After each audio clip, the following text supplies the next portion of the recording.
Well, President Biden is set to deliver the second State of the Union address tonight at 9 p.m. Eastern. Former House Speaker Newt Gingrich writing for FoxNews.com that Biden's State of the Union must make amends for his woke response to China, a spy threat. Joining me right now is a former House Speaker, Fox News contributor, and author of Defeating Big Government Socialism. Newt Gingrich is here.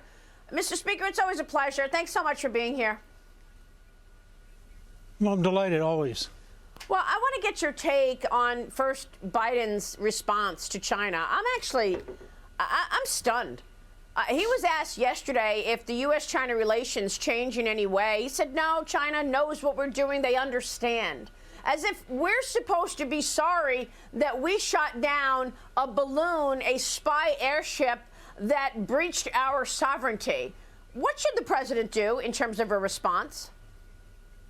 Well, look, I mean, there are a lot of things. First of all, we should have shot the balloon down before it crossed into American airspace. Right. One of these days, the Chinese are going to put an electromagnetic pulse weapon on a balloon like that, and it's going to cause devastating damage, and we won't know it's coming until it goes off. So we ought to have a ground rule that says we do not allow any foreign object to enter American airspace, period, and we shoot them down. It's not complicated. But remember, Joe Biden's son did business in China while flying on Air Force Two with his father. Joe Biden himself had a Penn Biden Center at the University of Pennsylvania while they were getting $65 or $67 million from Chinese communists. The Secretary of State Blinken was making $1 million a year at the Penn Biden Center. We have no idea how much money went into the University of Delaware Biden Center because they won't release any information at all.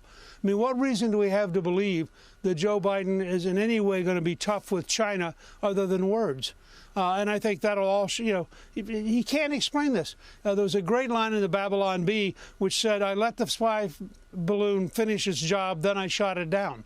And that's about what happened. It crossed the entire country taking pictures and finally got shot down only as it left the United States. Well, that is crazy. I mean, people will look back on that and just think as a practical matter, you have a woke Defense Department, more concerned about social policy than defense. You have a bureaucracy that's aging and incompetent and frankly can't get the job done. And you have a very aggressive China, which is pretty clever. They keep pushing the margin day after day, whether it's in the South China Sea, Taiwan, or now American airspace. I mean, this is all outrageous, Newt. I mean, this is our commander-in-chief who won't even respond to an adversary breaching our sovereignty. And who knows what they were able to send back to the Chinese Communist Party about our military installations that they were hovering over in Montana, among others, where there are nuclear silos there. I mean, the damage that was done is unknown. Right. And the fact is, he's apparently not a commander-in-chief because supposedly, according to the White House, he ordered them on Wednesday to shoot down the balloon, and the military refused. So apparently he's the suggester-in-chief, not the commander-in-chief. But that's typical of Biden. I mean, yeah. Biden is floating on a series of disasters. You just had a report on the border. You think Biden's going to tell the truth tonight? No, this is going to be a fantasy State of the Union with a series of fantasy reports, and there's just going to be an amazingly dishonest State of the Union. Well, it's also incredibly concerning how compromised he is after having taken those tens of millions of dollars from communist China. Of course, they're going to do whatever they want. Who knows what they have on him? Does any of this come up tonight? Do you think that the Chinese airship comes up tonight? Oh, I think he'll claim great success that we shot it down and now we have people going in the water getting it. And once again, he showed vigilance, something like that. I mean, he may or may not say something about defending Taiwan. Remember last year he described the disaster in Afghanistan as the most successful airlift in history. Now, I mean, a person who can do that can say virtually anything. He's going to claim that the border is controlled. He's not going to notice that the fentanyl is coming in under his watch. And we now kill twice as many Americans a year from drug overdose as died in the entire Vietnam War. Twice as many in 1 year. Wow. He's not going to take any responsibility for that. And he's going to claim that the cities are safe and that you really are doing well economically and you should just shut up and quit whining. Unbelievable. Newt, one of the real worrisome points to all of this is the number 2.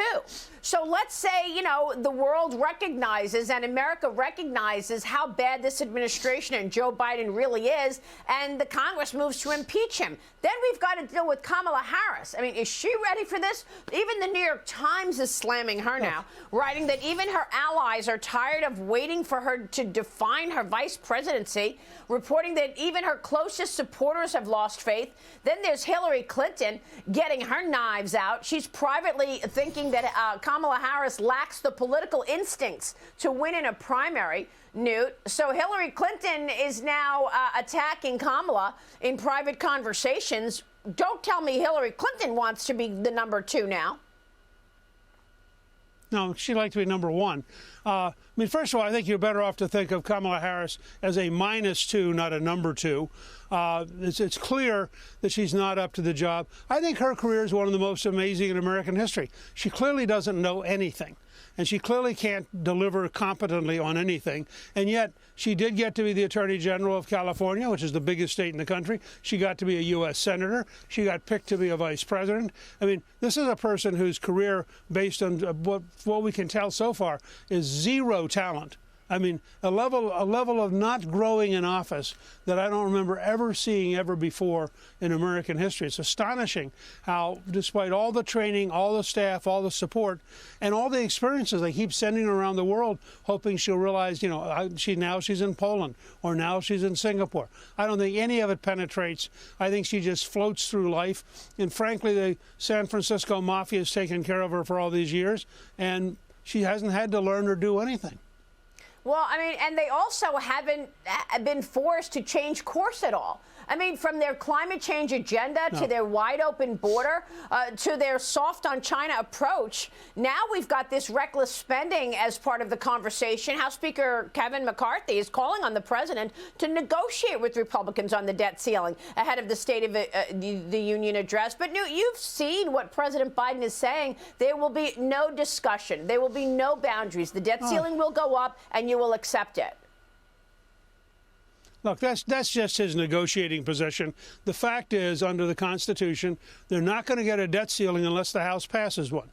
And the House isn't going to pass one unless there's serious negotiation on spending. And I think that Speaker McCarthy's handled this just about right. He's talked about responsible debt ceiling increase, and a responsible debt ceiling increase means you change the direction of the deficit, you change the amount of spending, and that they're literally, I mean, what they could do is a 2-track process, pass a dramatic spending cut bill, get it signed into law, and then pass a clean debt ceiling. But they're never going to pass a debt ceiling that doesn't include, in one form or another, very dramatic cuts in spending. It's just not going to happen. Well, Newt, we'll see about this, because I have these visions of, the White House saying, well, it's Memorial Day weekend, it's July 4th weekend, we need to raise it now before anybody can leave, and then they'll just say, well, we've got trips planned, we know we can't default, we're just going to do it.